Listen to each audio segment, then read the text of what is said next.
Hello again, everybody. You're watching The Breakfast Show here on Sky News. Let's talk about the challenges for those families that are still waiting for news of their loved ones after the atrocities of the 7th of October. Tal Korngold, whose son Tal was taken on that fateful day, is with us now. Hi. Thank you Hello. for taking the time to speak to us. Tell us about him. Well, Tal, he has 2 kids. Yael, she's 4 years old already. Nave, 90 years old. Adi, his wife, she's also 39. All of them was in capture and in Gaza, hostage, for 50 days. Tal and Adi live in north of Israel. They came to Kibbutz Be'eri, to Adi's parents, to visit in the holiday. And they're supposed to come to my kibbutz. I live about 20 minutes from Kibbutz Be'eri. Never arrived. And since October 7, Tal is in Gaza. We don't have any evidence what's happened to him. Where is he? We have evidence that he arrived alive in Gaza on feet with clothes. Since then, there's any news. My family, his family, also came back in the first deal after 50 days in Gaza, and they live now in Herzliya. We left our kibbutz and live in a hotel for 11 months already.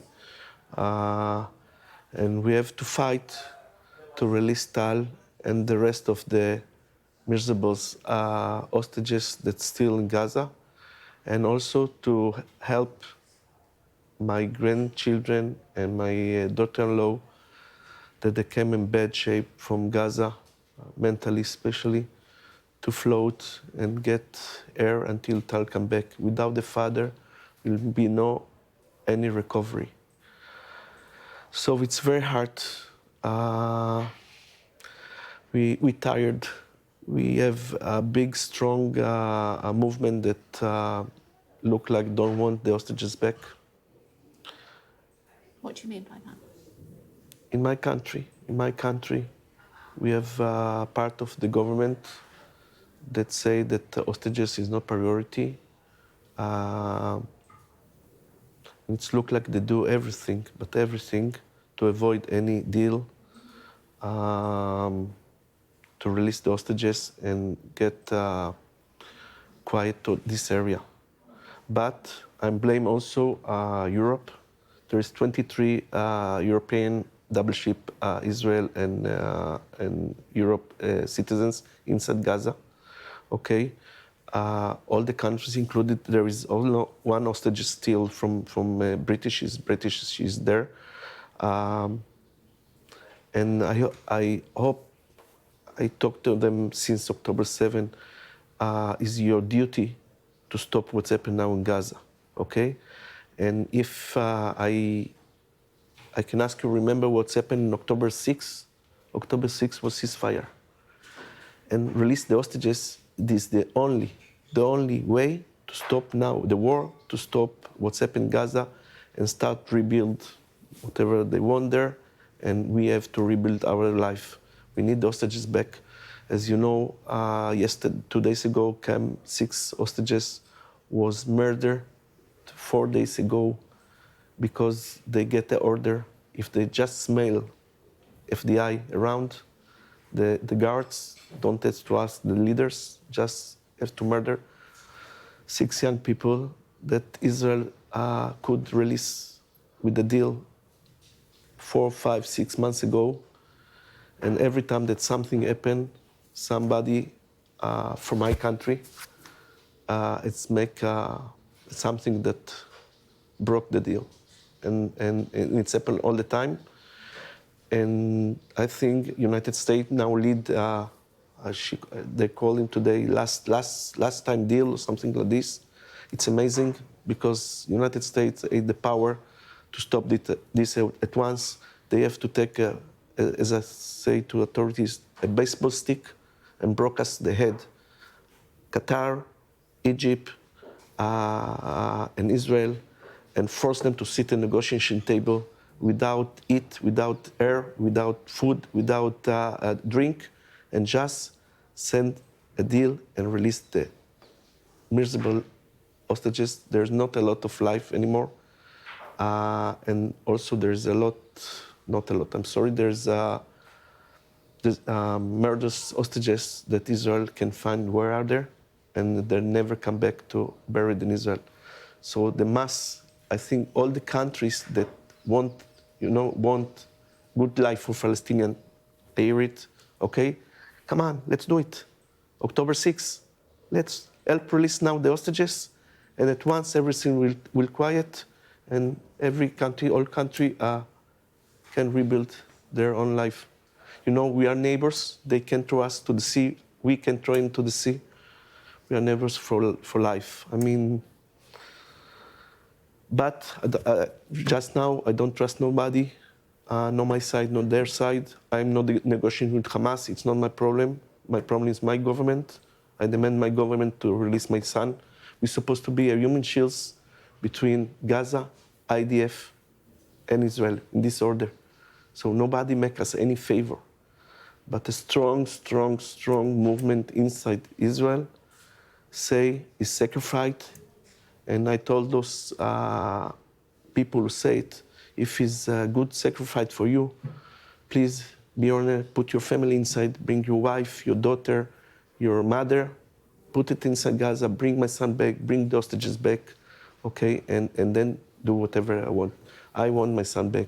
My family, his family can be recovery.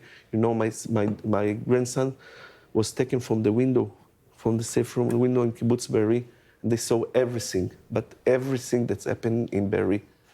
And I want to tell you, this morning, my grandson, he was 8 years old, were raped, dead bodies that he recognized, bodies from his around friends, blood on the street, terrorists sitting and smoking and laughing. Okay, they play with the children. My daughter-in-law has to run and ask him to bring the children. So in this time, they saw everything. Imagine that what's happened there, adult can recover for this. What about now? He's 9 years old, and he want and cry every day that he wants his father. They know what the condition. We can tell him fairy stories, but they know also that we work very hard, and we swear to do everything that we can, to help release Tal and help release all the hostages. And yes, I demand British government, you can help to release the hostages. You need peace in the Middle East, no peace. Relaxing in the Middle East, Britain, go with the United States, with Germany, with all the authorities, all countries. Force now everybody to stop and bring the hostage back.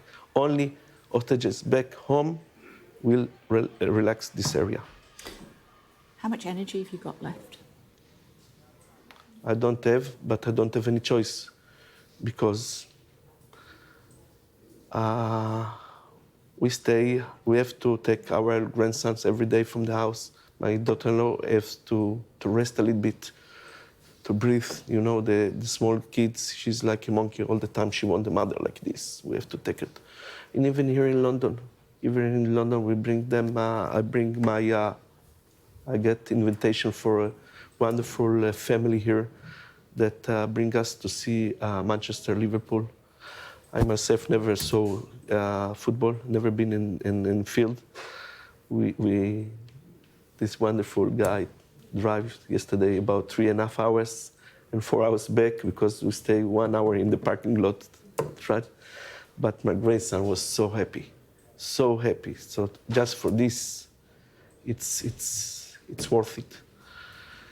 And yes, today we fly back, so I have time after the news to take them to zoo. We need a lot of energy, and I fall down, I cry a lot. I need my son back. I miss him. Tell me about him. Well, he's 39 years old. He's a family guy. He grew a small, beautiful family. Everything in the family it's negotiable. No fights without stop and start to talk between them. He's like, I never remember this word. It's like a mafia advisor for everybody. For me, for my own kids, for my wife, for his family, for his friends. He knows everything, everything. It's autodidact, and even if something he doesn't know, he say, wait, I go to learn, and he come with the answer. It's strong. It's a very strong guy. But I'm afraid now that he's underground, 50 meters underground, wet, because he's near the sea. No air, no sunlight, no good food, no water. I don't know how they treat them. Even a strong guy, can die or can murder by orders there. We don't have any time. We don't have any more time. We don't want another Israeli military operation to rescue dead bodies. We don't need it. Yes, we need it for already the people that we know they are murdered. We don't need a new one. 4 days ago, they just murdered him. There could be 6 families, and I know them, part of it personally. I don't understand this. I don't understand where is the voice of the European, British, okay? I don't involve in politics. I understand change authorities, change government, but it's your duty. You want quiet in the Middle East. So the only way that will be quiet, the only way in Israel and in Gaza, it's release the hostages. Keep strong, Gilad, because your boy will need you when he comes out. We need more. Yeah, we need more, and I hope that everything will be okay. Okay. Thank you. Thank you very much. I really appreciate it. Thank you very much. We're back in a sec.